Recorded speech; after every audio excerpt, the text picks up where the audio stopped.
Now, there is some new faces that weren't here last night, so we'll just have a quick little recap. Barbara, who are you? I've got one. My name is Barbara O'Neill, and I'm married to Michael O'Neill, and Michael and I run a health retreat just 1 hour west of Kempsey. Kempsey is exactly halfway between Sydney and Brisbane on the east coast of Australia. And we have 450 acres. We've bought an Aboriginal boarding school that had gone into receivership. So we've got a lot of buildings and it's in a beautiful area. And people come to our health retreat for either 1 or 2 week programs. They go through a detox, couple of days of juices and then vegetarian food. They have massages and steam baths every afternoon. So there's a variety of things that we do. And how long have you been there? We've been in that area for, I think, about 15 years now. And before that, we ran a health retreat in Melbourne for 5 years. And then before that, my husband was the business manager at a health retreat in Queensland. Michael and I have been married for 18 years, so he was the business manager at that health retreat before we married, and for 1 year after we married. And then after a year, he said, I would like to start my own health retreat. And there was a place in Melbourne that asked him to do that. And I said, who will be your health director? He said, you. I said, oh, no, I'm just a mother that helps other mothers. He said, you'll be good, and he left the room. That was it. So I, with great fear and trepidation, I began. I think my lectures were very, very simple back then. And I think the best way to learn is to teach. Well, it seems to have been going all right for you. So, yes.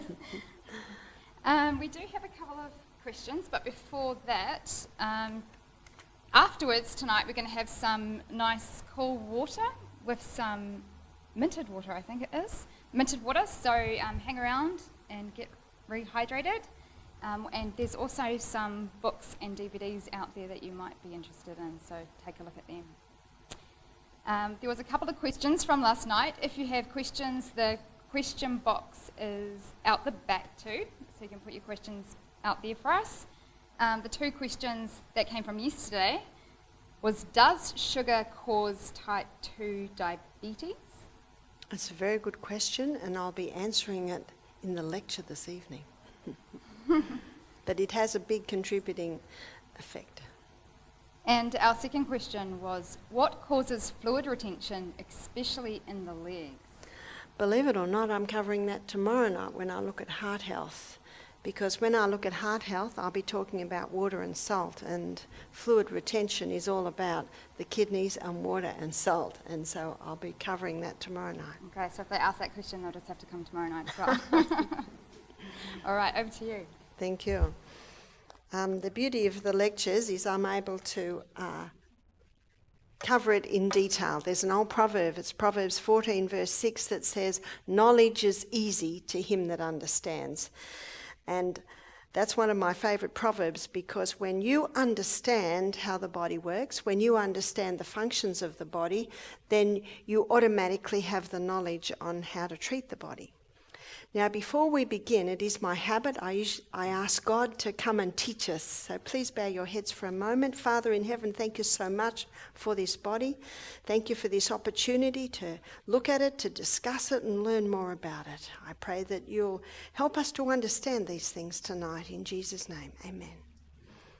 So the title of tonight's lecture is Diabetes and Weight Loss. And diabetes has some specifics and weight loss has some specifics, but with diabetes and weight loss, there's a lot of areas where there's certainly some common denominators. Hippocrates said, let food be your medicine and medicine be your food. And food plays a major role in diabetes, and food plays a major role in weight loss. What I'd like to begin with is doing an assessment on what most people eat. And I would like to suggest that most people in the developed countries today are huge carbohydrate consumers. Never in the history of man have human beings consumed so many carbohydrates. So what I'd like to do is I'd like to begin with a carbohydrate assessment list. Question: what would most New Zealanders and Australians have had for breakfast this morning? Cereal. We know it's popular because there's a whole aisle devoted to it in the supermarket. And we know it's popular because, unfortunately, a lot of people today are on the screens till late. They go to bed too late. They wake up too late. They're in a big hurry. They've got to get to work. Cereal. Pour it into the bowl. Pour milk on it. Goes like wet tissue paper. Down the hatch in 10 minutes. Out the door. Can you see why it's a very popular food? When I said in one meeting that I gave, what do most Aussies have for breakfast? And one lady said, bacon and eggs. I said, not anymore. No one cooks. Well, hardly anyone cooks. Another is toast, so bread. And we know bread's popular because there's a whole aisle devoted to that. And then mid-morning. You see, because these two don't take a person very far, what are they wanting to do mid-morning? And we went past a shop this morning and it had lots of big cakes in the window, and I looked in and it was packed. So people then will go to the morning teas, yeah? Cakes, biscuits, so we'll say cakes, etc., donuts, and another food that Australians love, and I think Kiwis too, pie. I know in Australia there's even a song about it, meat pies, kangaroos and Holden cars, yeah, something like that. And Europeans have introduced Aussies to another fast food called pizza, another fast food, high carb, and pasta. I didn't know what pasta was till I was about 18. I'm a fifth generation Australian Scottish descent.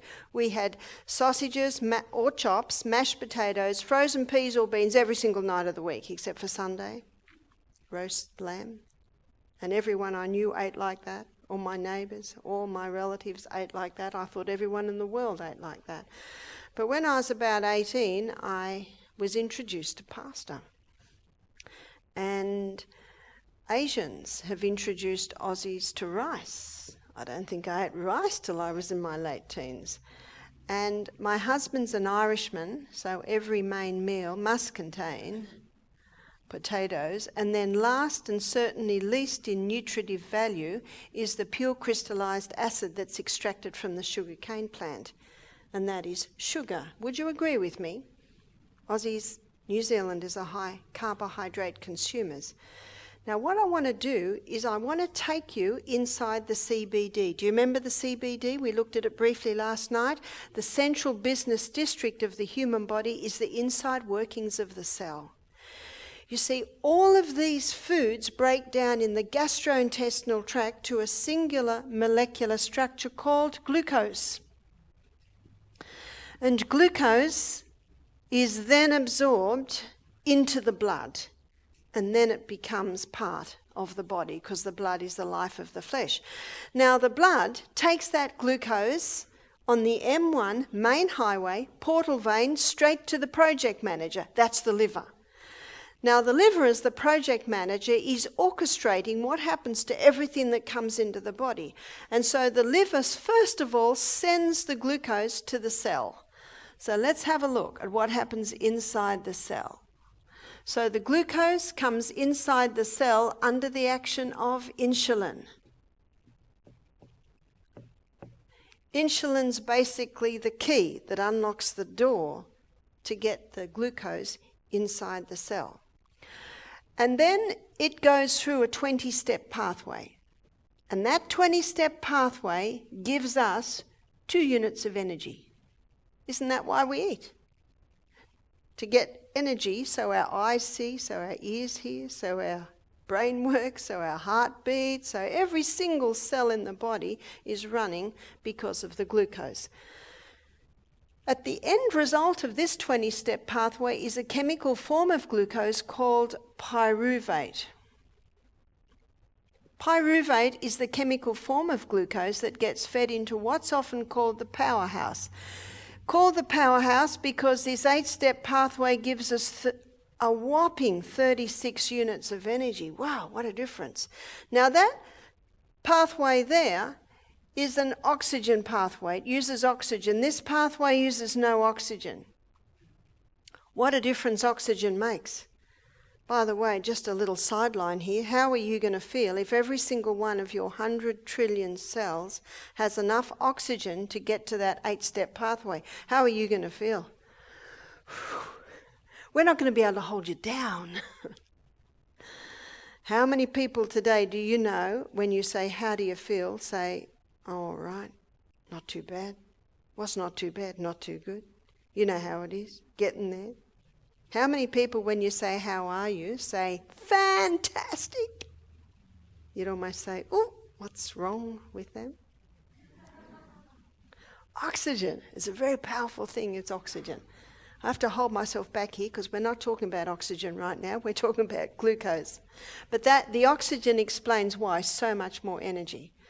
So that's the first place that the liver will send the glucose is down the pathway to give us energy. So number one, that is where the glucose goes to the cell. But only so much glucose can be fed through the pathway. And so now the liver causes some to be stored in the muscle cell particularly, like a little bunch of grapes, but they're little molecules of glucose, and they're called glycogen. So glycogen is your quick release glucose stores. So yesterday I had a light soup at about 4:30, I think. Then I worked hard yesterday evening, lecturing to you. I got to bed about 10, I think I was in bed by 10. Slept in a little bit. My habit is I wake at 5, but 5 here at the moment is, 3 a.m., yes, so it was a bit hard to wake up here. So I usually walk at 6 and eat at 7. This morning I walked at 7 and ate a little bit later. And Amelia and I, we found hills where we were, and we did our high intensity running up the hills and recovery down the hills. Where did I get the energy? I hadn't had breakfast yet. I only ate lightly early yesterday. It's my glycogen stores. They're quick release glucose stores. They're just sitting in the muscle cell waiting to be called on. It's not a good time to exercise after you've eaten, because where's all your body's energy going? Digestion. One lady said, well, how am I going to have the energy to walk? I said, it's your glycogen stores. It is the diabetic's best kept secret. All you need to do is something to access that, and 2 things access it. Demand, which is exercise, and the other is water. Very important to be well hydrated. It helps your body access that. There's still glucose left over on a high carbohydrate diet. High carbohydrate diet means high glucose release. And only so much glycogen can be stored. And this glycogen that is in your muscle can only be used by your muscle. Your liver also stores some glycogen, and that can be used all over the body. That's a good brain backup.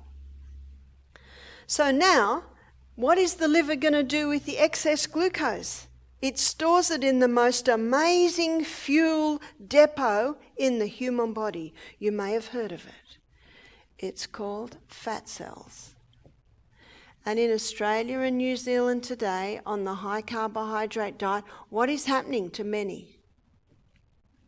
They're getting bigger and bigger and bigger. So that's the third place that your liver causes the glucose to be stored. The pancreas is the organ that we're going to be talking predominantly about. Here it is. And the pancreas lives under your left rib. And the pancreas releases insulin on demand. And so looking at this equation, high glucose demands high insulin. You see that? And one of the amazing things about these fat cells, they don't need insulin to get in, and they don't need sodium. So when this cell starts to get a little bit weary, because you can imagine high carbohydrate, high glucose, high insulin, and the cell is getting so much insulin, and it's already got its fuel, it's already got the stores, so something called insulin resistance steps in. You've heard of insulin resistance? It's almost as if the cell says, I'm sick of the sight of you. I'm sick of the sight of you. We've already got our fuel. We've already got our glycogen stores. So insulin resistance sets up in the cell. But there's another cell that says, just come right on in. No need for insulin. No need for sodium. Just come right in. Who is that? That's the fat cell. So this cell, it needs insulin and it needs sodium. But this cell, it doesn't need any. So what's happening now is you've got insulin resistance. Insulin can't get that glucose in. The glucose is going round and round. Blood sugar levels remain high. Brain says, more insulin, because the brain thinks, it's not getting in. We must need more insulin. And so what's happening here, we've got a problem. More high glucose, more insulin's released.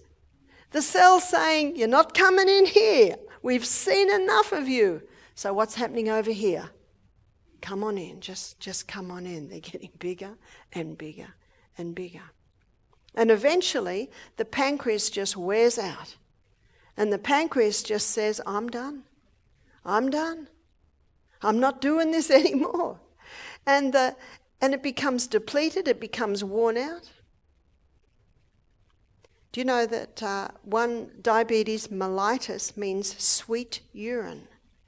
You see, there's just so much glucose running around, it can't go anywhere, and so what happens is the body starts to urinate it out. Sweet urine, glucose in the urine. And one of the signs of diabetes is huge amounts of water. So the body starts saying, we've got to have more and more and more water, and the person actually starts getting very, very tired because hardly anything's happening in here because of the insulin resistance they're set up. It's a terrible situation. The current figures are 400 diabetics diagnosed every week in Australia. That's alarming, isn't it? There was no diabetes until sugar was well established, because what happens when sugar goes into the body, blood glucose levels rise dramatically. This is not a red pen, is it? Anyway, should be red.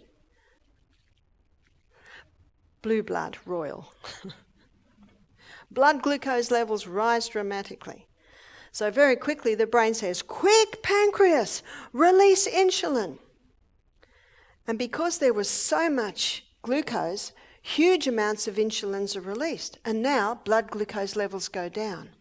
Because remember what insulin does? It's the key that unlocks the door to get the glucose into the cell, into storage, or over here as storage. And so because there was so much insulin released, blood glucose levels now are going too low. Now we've got another crisis. The cells are now starving because of the drop in fuel. And our brain, it consumes 15 times the fuel of any other cell. So brain starts to fade. This is called hypoglycemia, very low blood sugar. In fact, if it gets too low, the person can pass out. So very quickly the brain says, pancreas, stop the insulin, quick, release glucagon.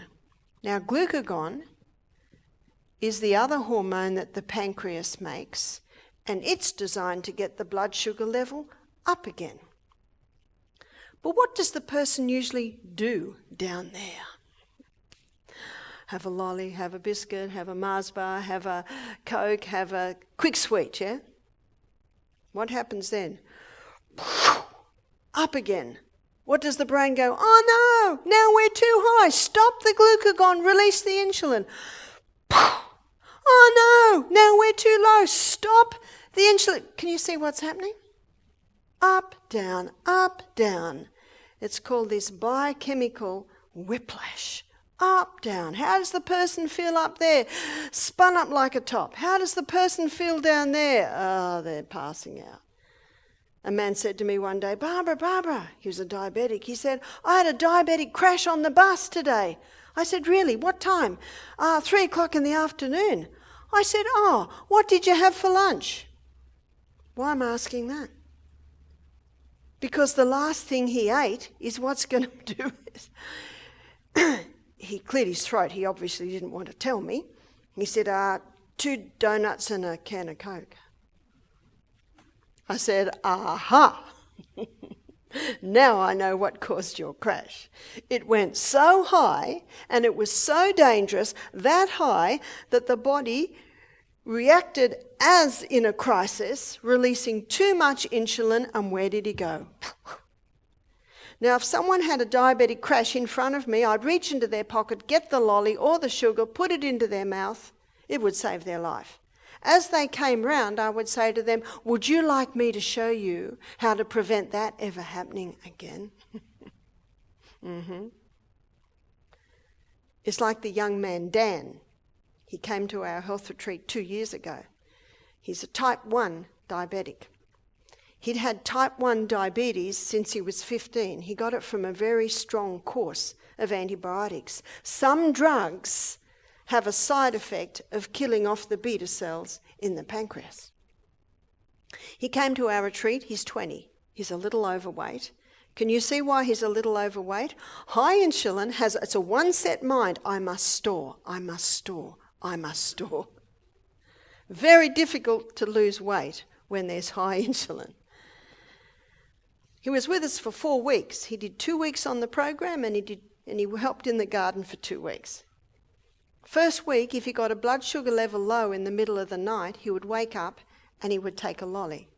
He was a very quiet man. I didn't actually know it was happening, but we're not Starlick 13. We don't go through your bags. He said it would always give him a headache because the blood sugar level would go bang. And he'd go back to sleep.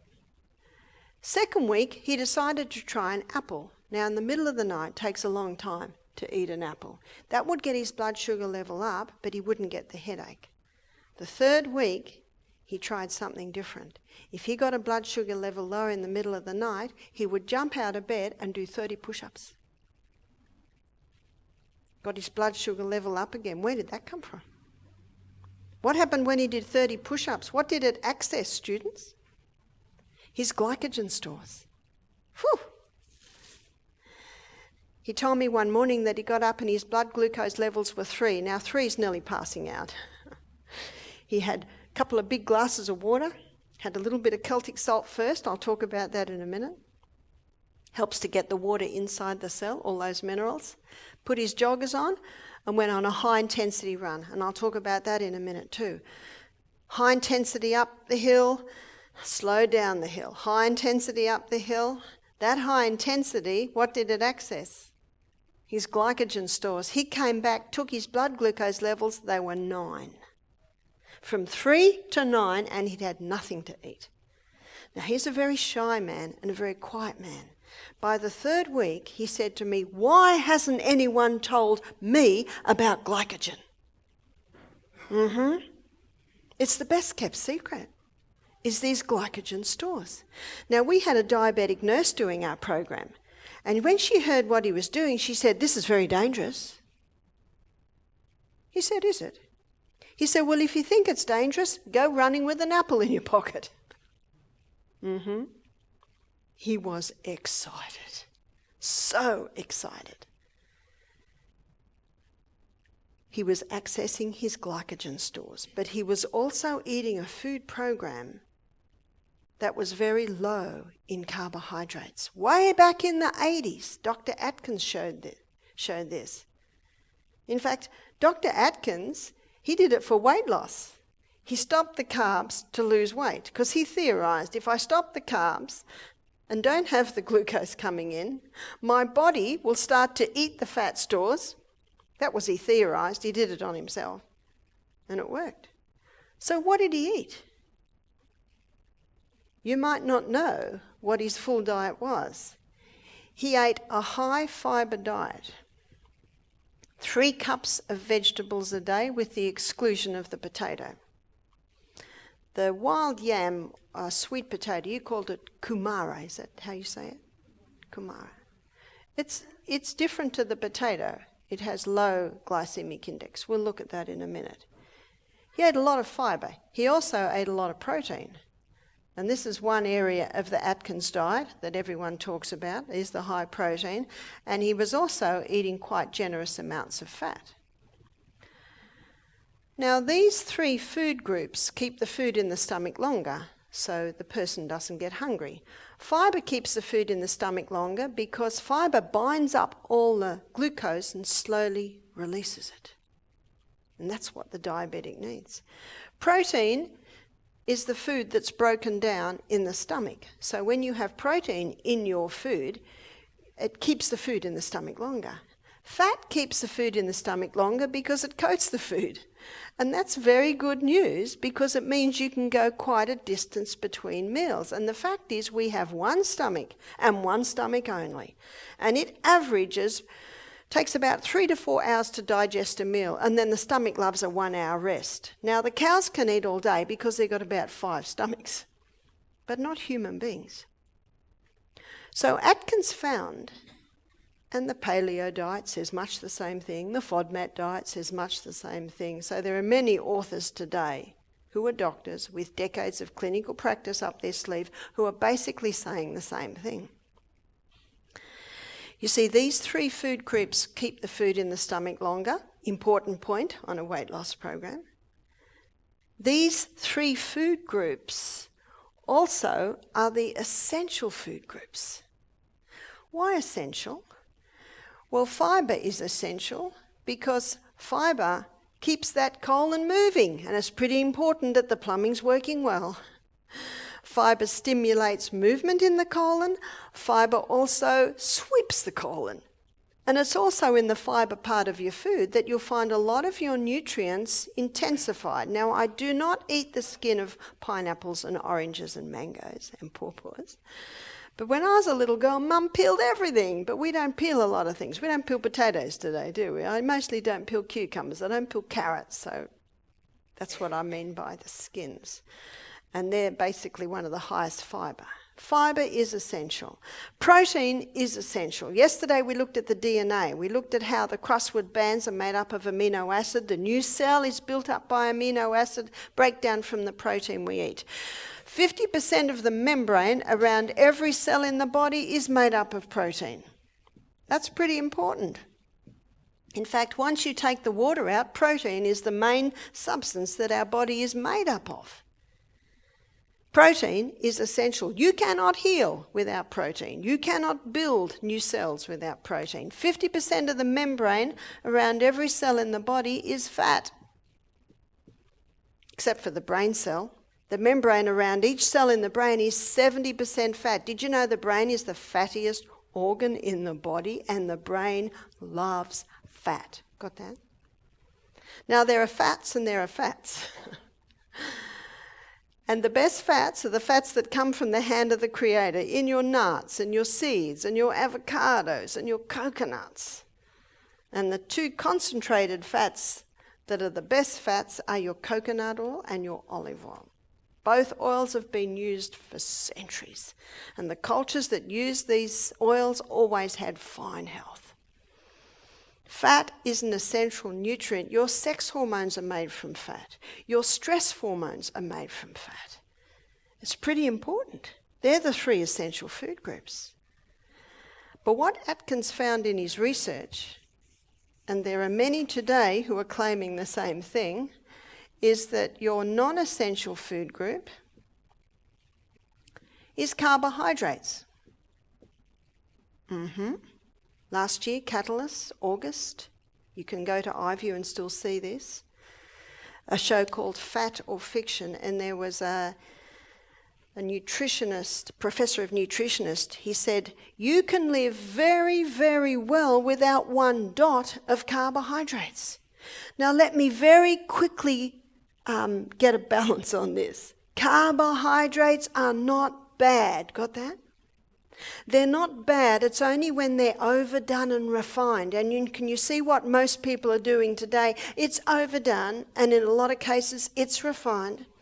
But I have even found people to overdo the unrefined. What a relief. My husband would never forgive me if there were no potatoes at their main meal. We love the carbs. They're only a problem if they're overdone and refined. So considering the 3 essential food groups and considering the non-essential food group, if someone wanted to lose weight quickly, what would they drastically drop? The carbs. If someone wanted to conquer diabetes quickly, what would they drastically drop? The carbs. The carbs. And very safely too. I've seen it happen hundreds of times. Hundreds of times. And it's not forever. Once you've conquered your diabetes, you can start to slip in a little bit more carbs. Once you've conquered your weight, you can start to slip in a little bit more carbs. I eat a very low carbohydrate diet. I'm not overweight. I'm not a diabetic. I just love it because I have so much energy. What's the old saying? If you're on a good thing, stick to it. The Bible says in 1 Thessalonians 5:21, prove all things and hold fast to that which is good. It's Old English. It means if it works, keep at it. One lady said, do you ever step sideways? I said, why would I? I enjoy so much what this does for me. Atkins, the FODMAP, paleo diet, I'm sure we've all heard of it. There's even paleo restaurants today. They all advocate meat for protein, yep. And I'm a vegetarian. How can you do this on a vegetarian diet? To do it on a vegetarian diet, we need to have a look at vegetarian protein. And we're going to go to Genesis 1:29, where God tells Adam and Eve what to eat. So we're going to look at the food, we're going to look at the protein content, and we're going to look at the carbohydrate content. Thank you. And God said to Adam and Eve, behold, I've given you every herb-bearing seed which is upon the face of the earth. What's a herb-bearing seed? A herb-bearing seed is a grain. So there's one. Another herb-bearing seed is a legume. Another herb-bearing seed is a seed. So what's the grain? Wheat, rye, barley, oats, amaranth, buckwheat, millet, quinoa, so many grains. They are high in protein and they are quite high in carbohydrates. How many on our carbohydrate list are from the grain? So cereal, bread, cakes, pie, pizza, pasta, rice, the majority are from the grain department. What's a legume? Lentils, chickpeas, lima beans, black-eyed beans, cannellini beans, kidney beans, soy, so many legumes. Legumes are high in protein and they are medium to low in carbohydrate. And you will find a lot of the low-carb books advocate don't eat legumes because they have carbs. Well, they do, but not a lot. The fact is they have about a third the carbohydrate that you will find in the grain. What's a seed? Sesame seed, sunflower seed. Did you know that the sesame seed is phenomenally high in calcium? And a nice way to have that is tahini. My kids used to love tahini and honey on bread. You can make some beautiful dressings with tahini. A lot of Lebanese food uses tahini. Something like 1,400 milligrams of calcium in a cup. That's pretty phenomenal. Milk doesn't come anywhere near it. Milk has calcium that can be accessed if you've got 5 stomachs. But we don't, do we? The countries in this world with the highest incidence of osteoporosis are the highest consumers of cow's milk. Cow's milk's excellent milk for calves. Got that? But the milk you buy in the supermarket, which is homogenized and pasteurized, if that's given to a baby calf, that calf dies. Bit scary, isn't it? Pumpkin seed. Did you know that pumpkin seed has something like 41 grams of protein to a cup? It's higher than any meats, is the humble pumpkin seed. So pumpkin seed, sunflower seed, chia seed, flaxseed or linseed. These seeds are high in protein and they are low in carbohydrate. God said, "Behold, I've given you every herb-bearing seed which is upon the face of the earth, and every tree, in the which of the tree is a fruit-bearing seed." What's a fruit-bearing seed? There's your nut. And there are so many nuts, aren't they? Cashews, pecan nuts, walnuts, macadamia nuts, almonds, Brazil nuts. So many nuts. And nuts are high in protein and they are quite low in carbohydrate. So to ensure that you're getting the three essentials, my suggestion is increase the nut, seed, legume part of the meal. And to ensure you don't overdo the non-essential, decrease the grain part of the meal. That's an easy way to do it. Easy way. For lunch today, I had a big salad. I had a tahini salad dressing. I had some black-eyed beans with kale and zucchini, tomato and onion and fresh basil. Delicious. And then we had fresh sweet corn. Now that meal, very low in carbohydrates. We ate about 2:30 or 3. It is now 7 o'clock. I have no hunger at all. And I know that that will take me all the way to bed. You can eat very well on a low carbohydrate meal. That meal was very high in fibre. Everything had fibre. That meal had generous amounts of protein. Oh, and I finished with a handful of walnuts. Very nice dessert. Generous amounts of fat. Fat in the walnut, fat in the avocado, fat in the tahini and olive oil dressing. Olive oil in the bean mix. It's a nice balance of it. Doesn't weigh you down. How many people feel like sleeping after lunch because they're just overloaded with the carbs? That's an easy way to do it.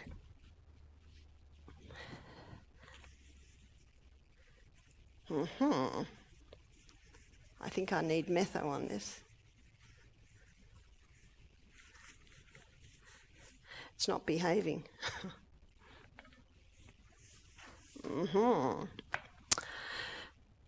You will find that most of the health professionals today are saying what I'm saying. And the paleo diet, the FODMAP diet, Atkins diet, also Bruce Fife in his book, they are advocating exactly what I'm saying. Now, these doctors have decades of clinical practice up their sleeve, but something else has come into the equation. Because Aussies and New Zealanders have been eating sugar for a long, long time. What else has come into the equation is a grain that you will find, if you wouldn't mind working away at that, you will find most cereals are made out of this grain. You will find most breads are made out of this grain. Most cakes are made out of this grain. Pies and pizza are made out of this grain. Pasta is made out of this grain. So all from here. They are all made out of that grain. Can anyone guess what it is? It's wheat. One man said to me, "But Barbara, God made wheat." I said, "He did, but not this one." One lady said to me, "But the Bible talks about, Jesus says, I am the bread of life. Bread is the staff of life." I said, "It was in Jesus' day, but it is not anymore." Let me give you the wheat story. In the 1950s, a group of scientists in Mexico put wheat through intensive crossbreeding. And this intensive crossbreeding produced a wheat with a high yield. Now, they did it to save the starvation crisis. Now, I don't know if you remember, if you say my era, when I was a little girl, wheat grew this high. And if you go and look at wheat today, do you know how high it grows? Only that high. Maybe they don't grow a lot of wheat in New Zealand. In Australia, the big wheat grows. You see, at first, with the high yield, the stalk would break because it had such a heavy yield. So they went back to the drawing board and they came up with a plant that only grew this high, had a very thick stem, and it could hold the high yield. And a couple of weeks ago, we had a wheat farmer do our program. He said, "You're right, my brother and I are wheat farmers. We have been for many years." He said, "Sometimes we get 10-fold more grain per acre." Can you see why the farmers love it? And so it was in about the 1970s that this wheat went worldwide. In 1969, Dr. Norman Bulag got a Nobel Prize for his hybridized wheat. So by the 1990s, in Australia, in New Zealand, every cereal, every bread, every cake, every pie, every pizza, every donut, every biscuit, every pasta, what's it made out of? The hybridized wheat. Now, what happened with this hybridized wheat? I'll just wipe that off. What happened with this hybridized wheat? What was never addressed was the effect on the human body, the effect on the gut. And what this hybridized wheat produced was a type of starch. It's called amylopectin. Amylopectin A is the starch found in this hybridized wheat. Now, amylopectin A gets the blood sugar level up very high, very fast, and you've always get a corresponding dump. Amylopectin B is what's found in bananas and potatoes. And amylopectin B, it gets it up fairly high, not as high, and so you get a drop too, but not as low. You see that? Amylopectin C is what is found in chickpeas, lima beans, legumes, and it gets a nice steady rise and steady drop. Now, because of that amylopectin A, it has a very high reading on the glycemic index. Are you familiar with the glycemic index? Because the glycemic index of foods is how quickly the food breaks down to glucose in the blood. So your baseline for glycemic index is 55. So anything below 55 is low. Anything above 55 is high. Let me give you an illustration. Cherries are 26. In fact, in most of the low-carb books, they advocate the only fruit to eat is blueberries, blackberries, strawberries, cherries, because they're very low on the glycemic index. Sugar, whether it be molasses, whether it be brown, whether it be raw, whether it be white, it has a glycemic index of 59, and we're not surprised.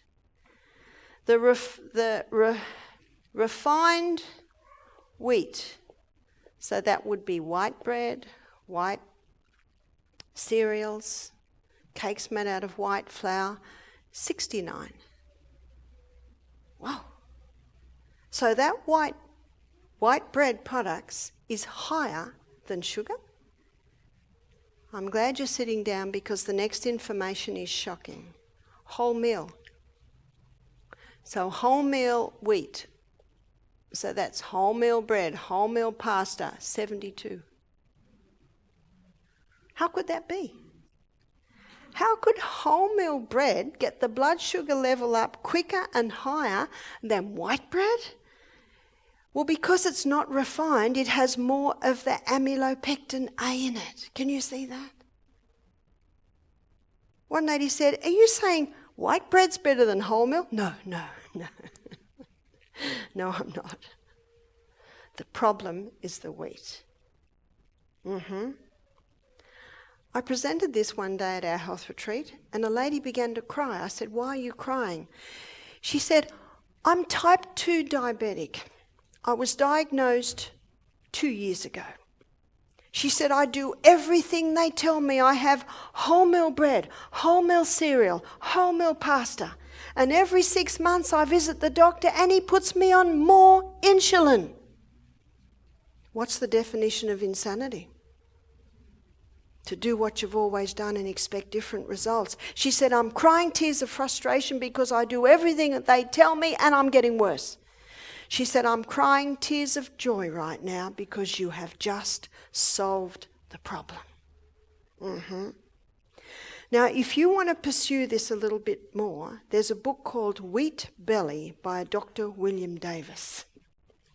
And he will explain this issue in detail. Why is his book called Wheat Belly? Because this blood sugar level that goes up so high under the effect of the amylopectin A in this hybridized wheat, very quickly the body's got to do something with that. And what does it do with it? Stores it as fat. He said this amylopectin A, once the blood sugar drops because of the high insulin release, it gets stored on the internal organs, pushing the belly out. But not only that, it's a type of visceral fat that gets stored on the belly. So you got a double whammy of pushing it out. In his book Wheat Belly, Dr. William Davis must say the term wheat belly nearly every page. He has decades of clinical practice up his sleeve. Hundreds of his patients have conquered diabetes and weight gain through dropping of the wheat. Is it that simple? Well, it's part of the equation. But it solves the puzzle. Because Aussies, New Zealanders have been eating sugar for a long time, and sugar doesn't get off the hook. Sugar certainly is a big contributing factor, but something has caused this explosion. And it is the hybridized wheat. There is also a problem with the gluten because it's produced an incredibly complex gluten. No wonder we have so much gluten intolerance today. You look at the timeline worldwide in the 70s, by the 1990s, all of those foods are made out of this hybridized wheat. When did gluten intolerance appear? Going into the 2000s, when Aussies are starting to actually show the results of this wheat. But you've not only got that, you've got the problem of babies being fed starch too young before they've got their molars to be able to deal with it. Do you know 100 years ago, babies weren't given food?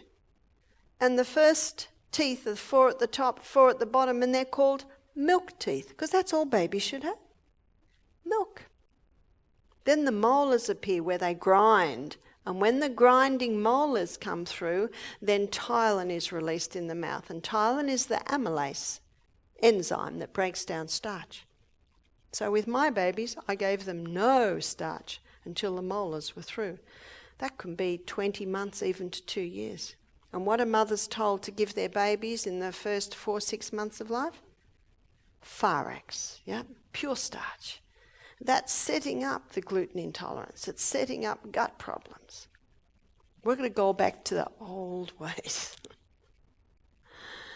So many little bits and pieces come together to make us who we are. But the good news is we live in an incredible body that has an amazing ability to heal itself when you give it the right conditions.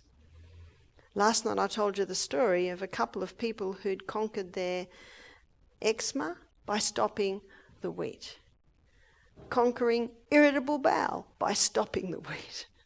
So many symptoms. I could have an answering service on my phone.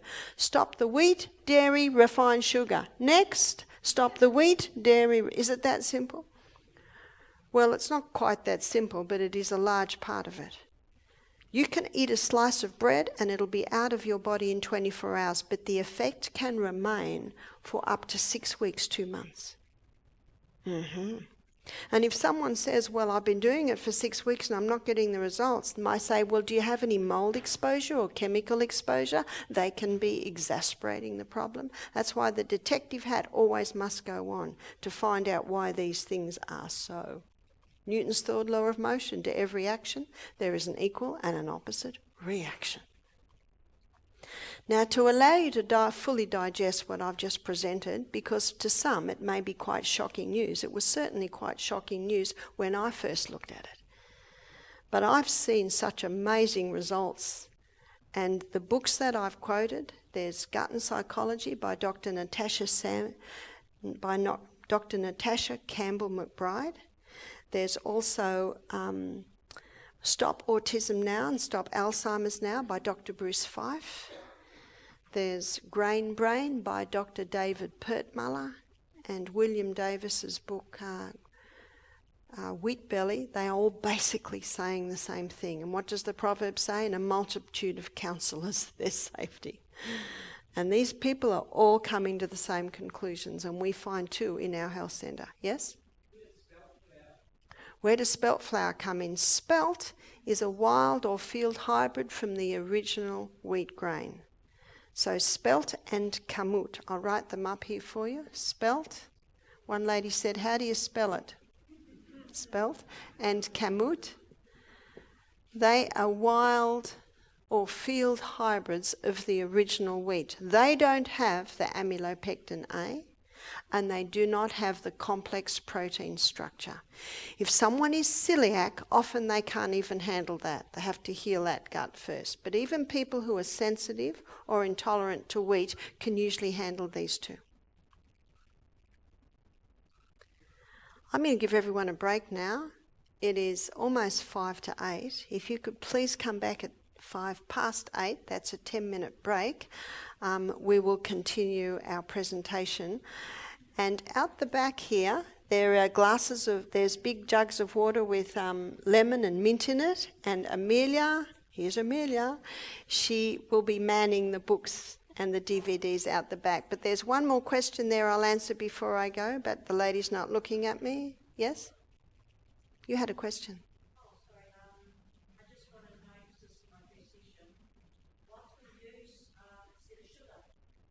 That's a good question, and I'll cover that in our next session. Thank you. Have a good break. Oh, there's one more question, yes?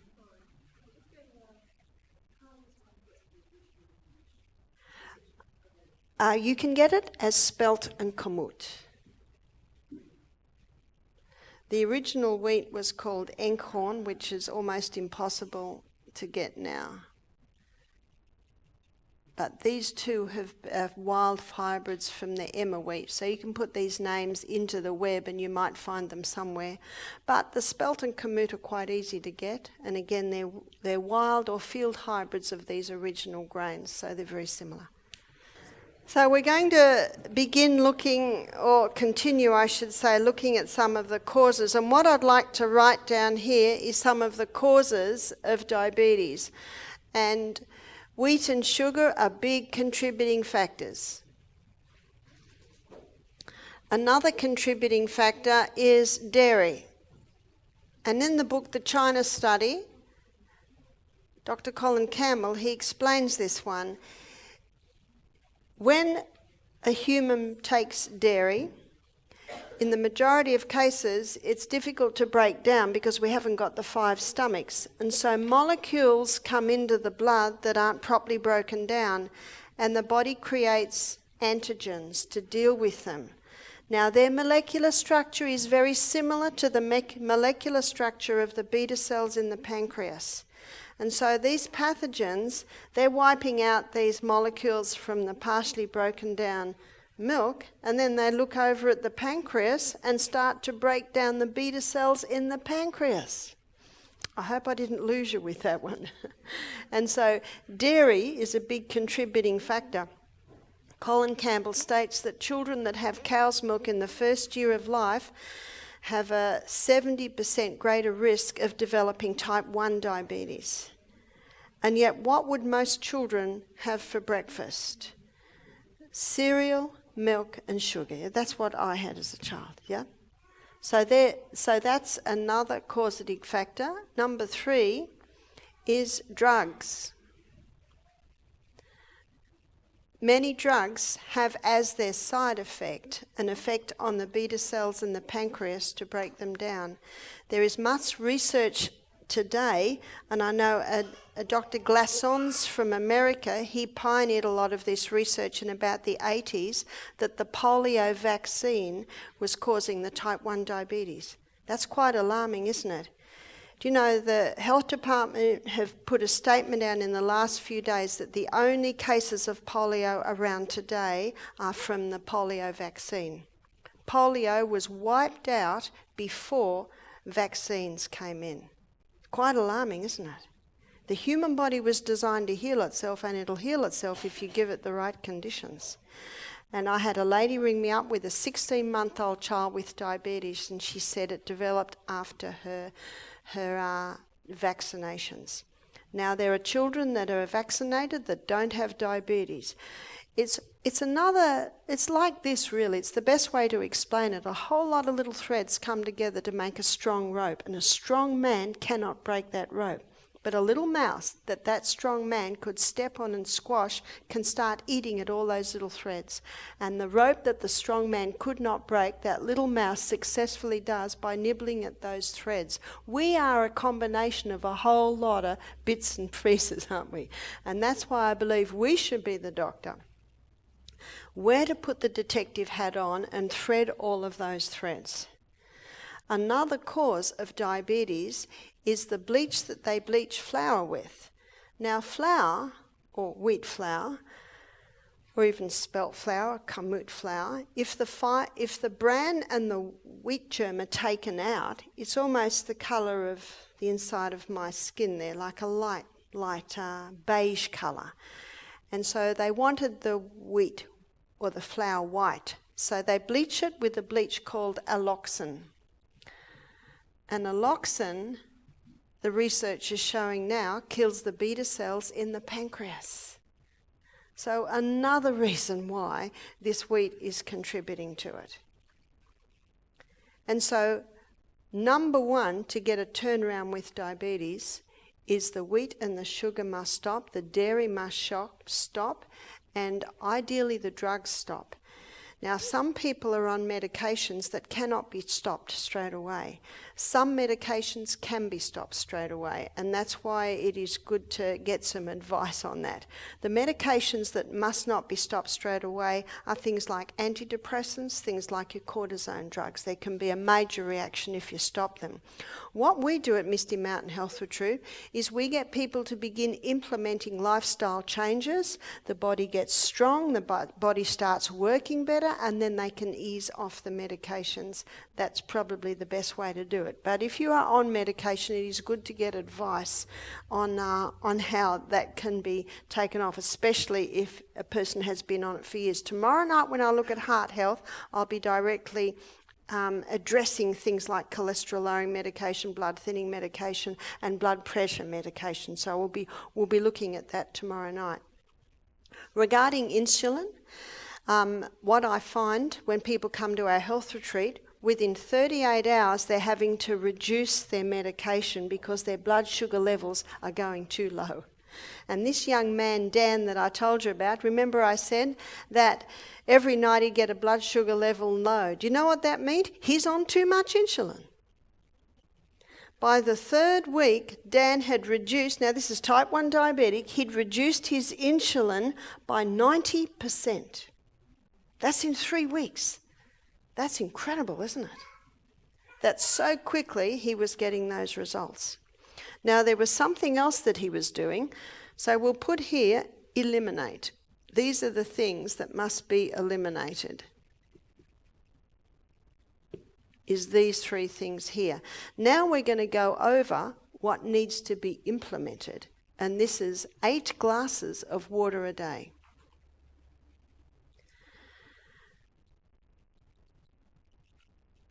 Now, some people look at that and feel overwhelmed. In this weather it's not hard though, is it? But in the middle of winter, it's a little bit harder. Now, the best way to get that water in is little by little by little. One lady said, I can't drink water, it makes me feel sick. I can't drink water, it bloats me. And then I found out she would drink 500 mils all at once. Now, if I have a plant that's a bit dry and I put 500 mils all in at once, what happens? Where does the water go? It all runs down the bottom. But if I come to that dry plant and put a little bit in, and then a bit later a little bit more, I can get 500 mils into that plant without any overflow. So little by little by little. I find it difficult to drink a whole lot of water at once, but I've just got my water bottle always by me. I sip here, I have a little bit more there, I have a little bit more there. I just have it always by me. And you'll be amazed how much water you can get into your body. Have it in the car, have it at the desk, have it in the kitchen, have it out in the garden. Just have it always there, a couple of sips at a time. And there is one way that you can get that water into the cell so that you're not visiting the little house all the time, so that the feet don't swell. I mentioned in that question about the edema, and I'll look at it a little bit more tomorrow. We need to take the whole salt. Now, whole salt, and I'll be looking at this in detail tomorrow night, whole salt is unrefined sea salt. And there's a couple of ways we get it in Australia. One is Himalayan salt, and another is Celtic salt. And Celtic salt is one of my favourites because it has 3 magnesiums in it. And the Celtic salt has 82 minerals. Himalayan salt is very similar. Himalayan salt is certainly better than the refined salt. You know, the refined salt has 2 minerals. And there's a verse in the Bible that talks about the salt. It's Matthew 5:13. It's Jesus speaking. He says, "Ye are the salt of the earth. If the salt hath lost its savour, wherewith shall it be salted? It is henceforth good for nothing but to be cast out and trodden under foot of men." Just think of that when you look at that table salt. Henceforth good for nothing but to be cast out and trodden under foot of men. We use it a little bit at our health retreat for the leeches. Put it on the leech, it gets off. No, we don't have many leeches, only when we have a lot of rain. Good for nothing but the leech. You see, as I'll show you tomorrow night, because it's so imbalanced, it causes this big imbalance in the body. Now, Celtic salt has 3 magnesium, and magnesium pulls the water inside the cell. Remember the CBD? The CBD is where we need that water, and the magnesium pulls it inside the cell. So how do we take the salt? I take a crystal of Celtic salt on my tongue before every glass of water that I drink. Now, I did say I sipped, but every time I start a new glass, I'll put a crystal on my tongue and I'll drink a few mouthfuls, then I'll drink a few more mouthfuls. When I've done a cup, then I'll have another crystal of salt. You see, we are so mineral deficient today because the soils are deficient, the plants are deficient, and if you have a crystal of Celtic salt on your tongue before you drink every glass of water, all you will do is replace the minerals you lost yesterday. Especially do you need it in this hot weather because you are perspiring. Have you ever tasted your perspiration? It's very salty. So you think about it, we're salty people. We need that salt. And that salt allows the water to be taken inside the cell. Now this cell, I'm talking about your pancreatic cells. The pancreas cannot make these hormones to balance the blood sugar levels unless it has adequate minerals. And the best place, the cheapest place, the most effective place is in the salts, because we need the minerals in a way that the body can use them. And because they are in the way that they are found in the body, when you take it, it liquefies and it gets through the membrane of the cell, gets that water inside the cell. It's well documented. It's the quickest way to hydrate a body, is to take that salt. If you were under the impression that salt was bad, and this is news to you, and you're used to no salt, my suggestion is start slowly. Just have the tiniest little bit, because your body, one of the most amazing things about the body is its ability to adapt and adjust. And the body, if your body's had no salt, it has adapted and adjusted to that, and as you'll see tomorrow night, at a cost. But now, if you want it to take the salt, which is a good idea to do because we need those minerals, there'll be a little bit of time getting the body to adapt and adjust back to that. But it is a delicious salt. It's very nice on your food as well, of course. So it's very important to take the salt. Another very important point of conquering diabetes, conquering weight, is exercise. And there is a type of exercise that gets the body up onto a more effective and better rate of running. There is a type of exercise that will stimulate the development of more insulin receptor sites. In a matter of days, you can conquer insulin resistance. Isn't that good news? If you implement the things I'm putting down here. Exercise. What is this interval training? Interval training, as the name implies, are intervals of high intensity and periods of recovery for a cycle. So a lot of the research with this has been done on exercise bikes, because I can testify it's not easy to run for 30 seconds. If you think to yourself, she doesn't know what she's talking about, I want you to try it tomorrow.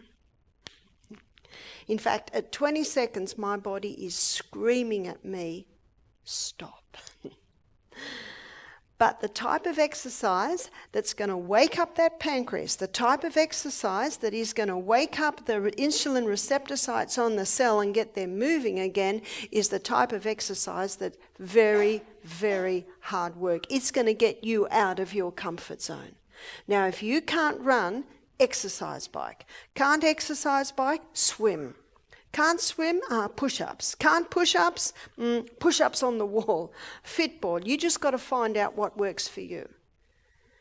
It may be a good idea to go to a gym and try different pieces of equipment and see what works for you. Then go home and we have Gumtree or eBay in Australia. You can buy second-hand pieces of equipment. But the exercise bike, most people find, is the easiest way to do this high intensity. If you can't do 30 seconds high intensity, start with 10 or start with 15. But remember, don't stop when your body tells you to. You push yourself a little bit more. It's that pushing of yourself that strengthens that heart, and I'll talk about it in detail again tomorrow night. But it's that pushing of yourself that's going to waken up the insulin receptor sites on the cell, and he's going to wake up that pancreas. Now, Dan told me that his doctor told him his pancreas was dead. 20. I said, is it gangrene? What's dead? If there's blood and if there's lymph going through that pancreas, there's life, and there is the ability to revive. The fact that he dropped his insulin by 90% by the 3rd week is an indication of what's starting to work. The pancreas. He adjusted it according to his blood sugar levels. They kept going lower and lower, so he'd go less, and that's how you do it. 30 seconds high intensity, 90 seconds recovery for about a cycle of 6. If at first you can't do a cycle of 6, do a cycle of 3. You just got to start with where you're at. Dr. Al says in his book PACE, his PACE means progressive acceleration of cardiopulmonary exertion. You don't have to repeat that back to me. Progressive, that means what you can't do now, you'll be able to do in a few days. Have you done the maths on that? Impressive, isn't it? What's this, 10 minutes a day? I'm a busy lady. I love it. I used to do 2K half-hour walk. Now I do 15 minutes. That's all I do. But I incorporate the high intensity. You got to work and work hard. And when Dan came back from his morning walk, his clothes were wet, and he was like this. This is working hard. What sort of effort do you think the Olympian athletes put into their training? They put everything into it. Now, we're training for something more important than the Olympic Games, you know that. We're training for life. We're training for quality of life. And what you do to your body now will determine how you spend those latter years. And each one of us have the opportunity that our latter years will be comfortable, will be enjoyable. Isn't that what God meant? God never ever designed for people to suffer for the last 20 years of their life and then pass away. And to the point where the passing of the way is a great blessing because they are in so much suffering. He never meant for people to be on huge amounts of medication in the latter years of their life. No. And as I'll show you on Saturday morning, God never meant the brain to deteriorate. Brains and bodies are deteriorating far too young. And remember, drugs never never cure disease. They only change the form and location of the disease. The body is the only thing with the ability to heal you and I. And it will if you give it the right conditions. So the exercise is a very important part. Your fitness is not determined by how hard and fast you can go, but how long you take to recover. So if your first high intensity requires you 4 minutes recovery time, that's all right. It's not going to stay like that. Age has nothing to do with this. Got that? Age has nothing to do with it. Do you know the trainers today for the athletes are finding that this interval training is so effective? You'll find they're all doing it. And it also means you only need to do 15 minutes instead of an hour jog. You can get more out of a 15 minutes high intensity than an hour jog. And I don't know many people that have got that hour. I got too much to do. I just love it because I run out the door, and when I get, Amelia and I, we dive in the creek every morning after we've done it, and we need to because we're hot.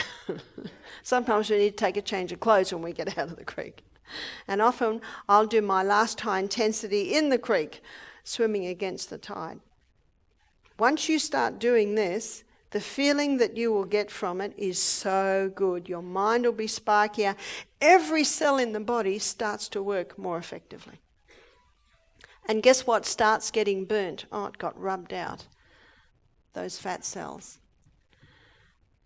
And that's one of the reasons why it's so effective in weight loss. It's incredibly effective with diabetes because of the stimulation of more receptor sites, more insulin receptor sites, because of the stimulation of the pancreatic cells, the beta cells that make the insulin to revive. But when you're starting to do that morning exercise program and your glycogen stores get used up, where does the body going to go now for fuel? It goes to the fat cells. So exercise is essential. Every day, I do it every day. I never miss. I've got an appointment. It's a little bit different here because of the time change, but at home, I usually wake at 5, I usually walk at 6, and I eat at 7. That's my appointment. I have an appointment. And you know, when we make an appointment, we've got to keep that appointment, don't we? That's the easiest way to do it. But I have known many people that have had incredible change in their life through this. And recently I was shown the value of this because sometimes I only do 3 high intensities because I just haven't got enough time. And I was in Georgia, in America, about 4 months ago. And I was talking to a young man and he wanted to pick my brains. And I said, I'm free tomorrow afternoon. He said, I've got to do a mountain climb. Do you want to come? I said, yeah. Now, the guy he was walking with couldn't come. He said, do you still want to do it? I said, yeah.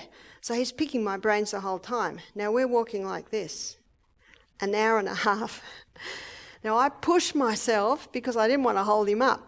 And every now and then I said, let's look at the view for a while. How long do you take to recover? Until your breathing and your heart rate settles down again, and then you can go it again. But I really did push myself. And it was winter, and it was cold, and my clothes were wet. And it's not easy. I don't perspire easily.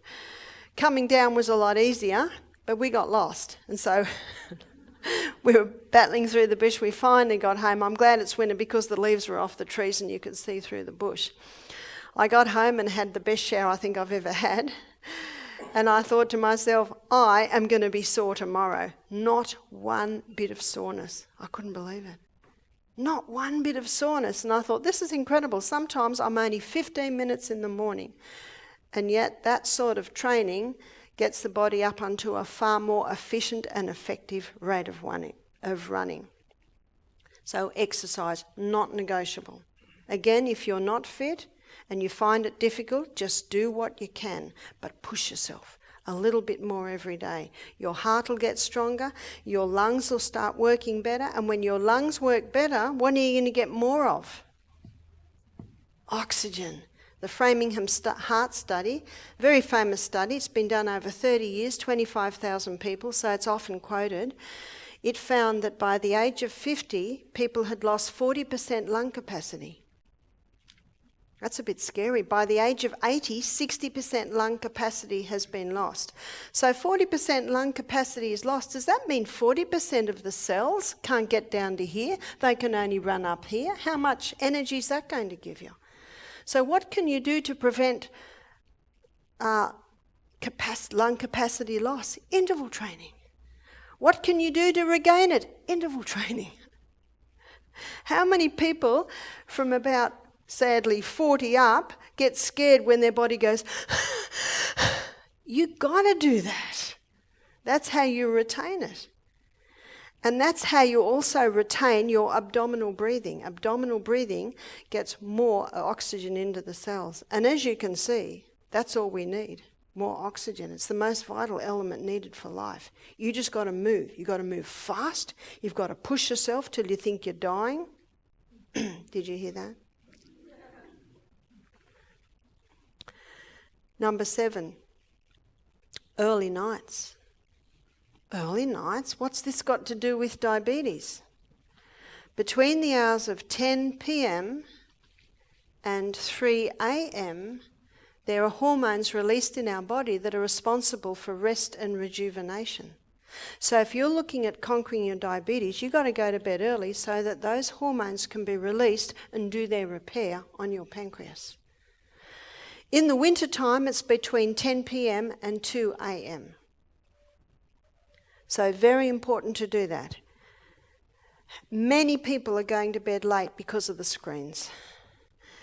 And when your eyes are on screens in these hours, that totally blocks your rest and rejuvenate nighttime hormones. It also increases learning capacity, also increases mood in the body. In my DVDs, I go into a little bit more detail on that one. But that's why early nights are important for any sort of repair and healing in the human body. Number 8. What I'd like to do now is I'd like to give you the sort of food to be eating to bring about repair in the human body. So this is a high fibre diet. So a high fibre diet, remember this, vegetables are high in fibre, high in minerals, low in sugars.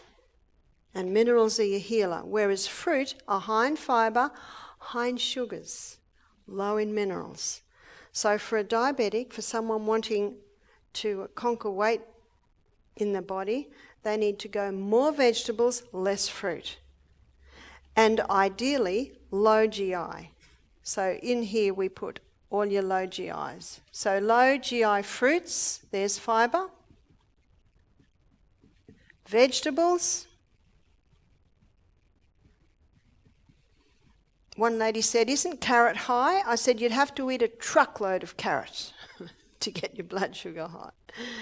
And all your plant-based food, so all your nuts, all your legumes, they're all high fibre, and all your whole grains.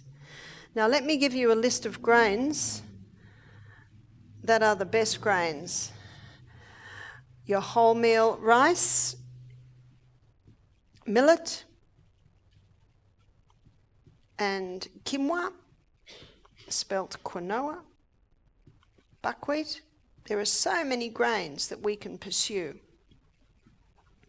Be very cautious of gluten-free cakes, gluten-free breads, because they can have very high glycemic grains in them, and they're often loaded with sugar.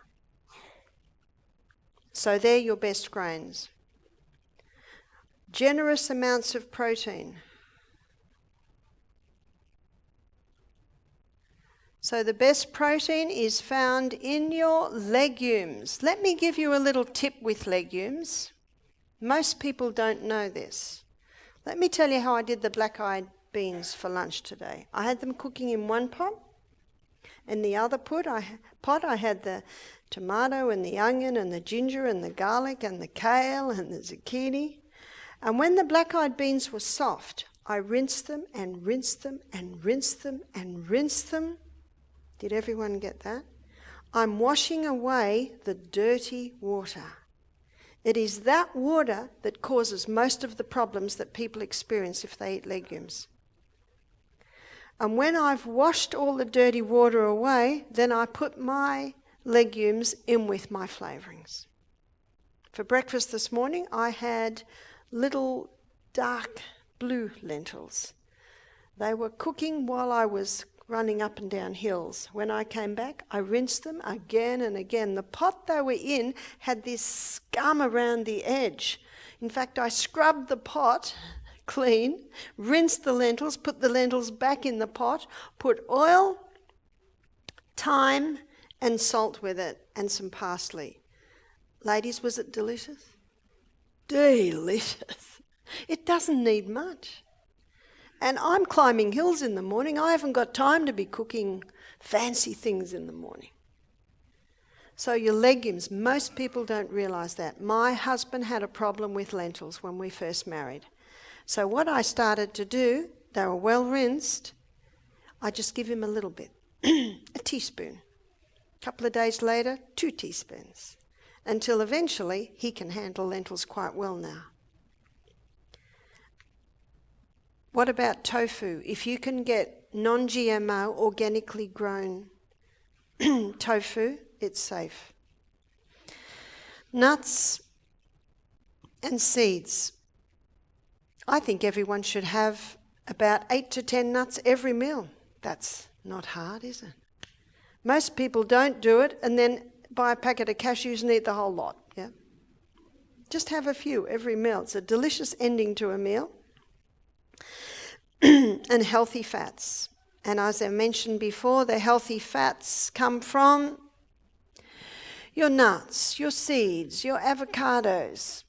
And also, history shows us that the 2 oils that have been used for centuries, and the people that use these oils experienced incredible health, is the coconut oil and the olive oil. Now, Dr. Bruce Fife, he's written about 5 books on the coconut oil. Incredible information in those books. I think that man should be getting a Nobel Prize for the work he's done on coconut oil. Some say, but it's a saturated fat. Some say, but it'll give you heart disease. There is no proof of that. There is no proof of all of that. And you look at the island people. When Captain Cook arrived, he was confronted with the most magnificent specimens of humanity he had ever seen. What did they eat every meal? Every meal. Coconut. What's the size today of the island people? Oh, they're very big. What are they eating? Here it is. What have they stopped? The coconut. It's not the coconut, it's because they've stopped the coconut.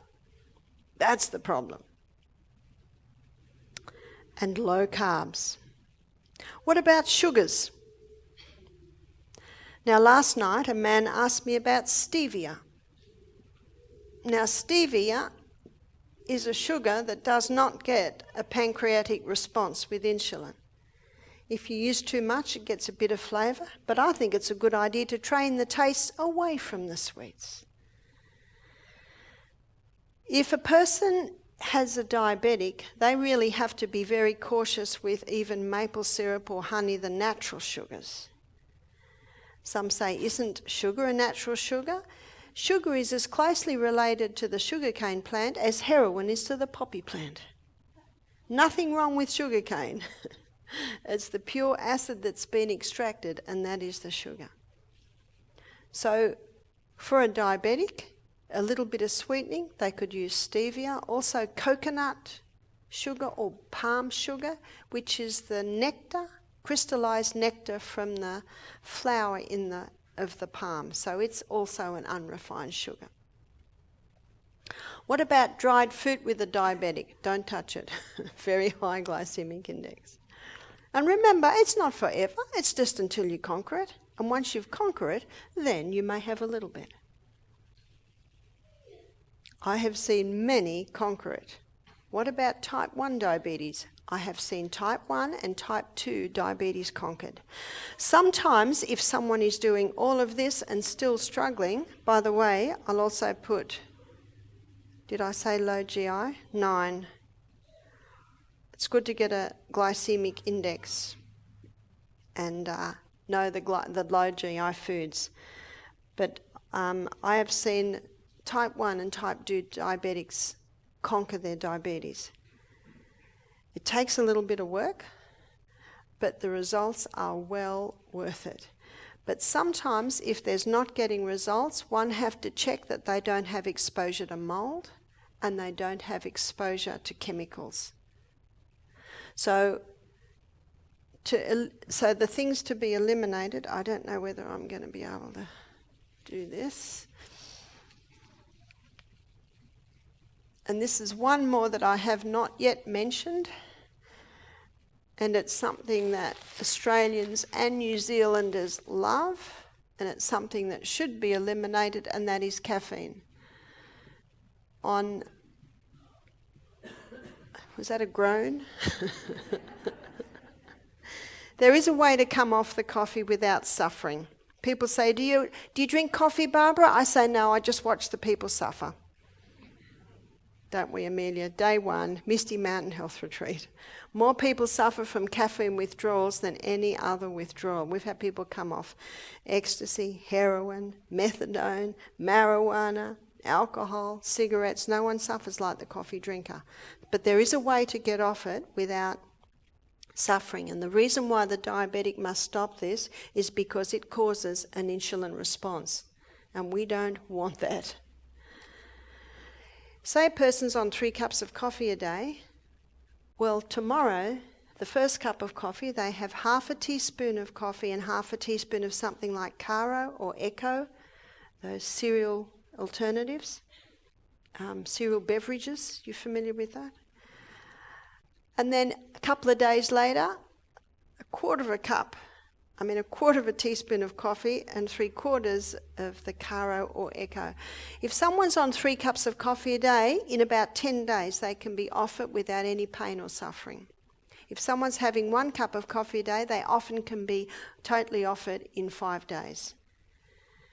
On Saturday morning, I'll be showing you how it causes a chemical imbalance in the brain, so a huge contributing factor to mental illness. And in Australia, the current figures are 50% of people suffering from mental illness. But an even scarier figure is 1,700 cases of Alzheimer's are being diagnosed every week in Australia, and it is a preventable disease. And if caught in early stages, it can even be turned around. That's good news. So these are the simple lifestyle changes that will ensure powerful weight loss and also a conquering of the diabetes. The pancreas has to be revived. It has to be allowed to recover. And when you implement these things here, you do that. Are there any questions before we close? Yes? Eggs. Eggs are probably one of the safest of the animal proteins, but they must be organic. Yes? Peanuts are out. Why are peanuts out? Well, if you want to know why they're out, you can read the first chapter in the China study. And you might know that peanuts are banned in schools today. It's not the peanut, it's the mould that commonly grows on the peanut. And that mould is aspergillus, and it gives off a mould waste called aflatoxin, which is the most carcinogenic substance on the planet. If you grow peanuts, harvest them, not a problem. The problem arises in the storage. Now, if you're feeling very sad right now because you love peanut butter, try macadamia butter, try cashew butter, and I think you'll find that they are just as nice, and yet they don't have the problem of the mould. There was one more question there. Yes? I just want to ask about the water and the salt. Yep. Would you say you've got your water bottle, would you just put the salt inside? No, you don't put the salt inside, and the reason is that magnesium is a water-hungry molecule and it'll dissolve in there. But when you put it on your tongue and drink it down, when it's on your tongue, already the mucous membranes in your mouth are taking in those minerals so that when you drink your water, it can take it inside the cell. Because we were meant to drink pure water. So it's just having that little bit. You know, the cows have their salt lick on the paddock.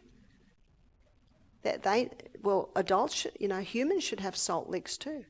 So we could put it on some chickpeas with pits and put it in the water. No, because we should not drink with our meals because it waters down our hydrochloric acid. But you give a child a bowl of salt, oh, they love it.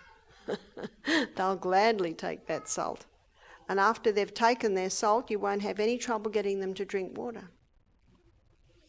Yes?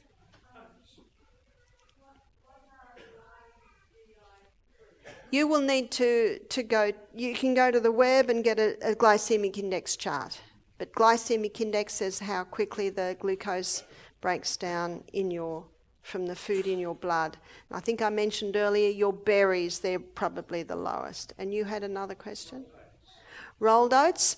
Rolled oats are a grain, and rolled oats can be great, but if someone's got a gluten intolerance, the oats may not work well. So you try the oats. And if you have oats, my suggestion is don't have them every day. Alternate them with the other grains. But if you experience bloating after breakfast, it's usually the oats. Yes? Almonds, excellent nut.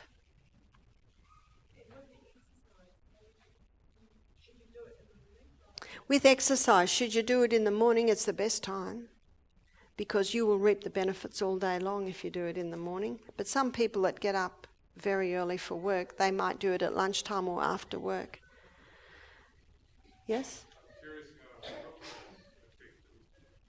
How fructose? Very good question. I'm actually out of time, so I'll answer this very quickly and then we must end. A lot of diabetics are going to fructose because it doesn't get an insulin response. But the only organ in the body that has fructose receptor sites is the liver. So this high fructose corn syrup that's going into a lot of breads and things today is causing fatty liver and causing liver damage, because the only organ that has fructose receptor sites is the liver. So when there's an overload of fructose, the liver has to store it as fat. So there's your fatty liver. So fructose is not a viable alternative to a sweetener. But thank you for your attention tonight. Please bow your heads as I close. Thank you, Father in heaven, for this amazing body, and thank you for this information on how to treat it and how to get better results out of it. We thank you for this in Jesus' name. Amen. Thank you.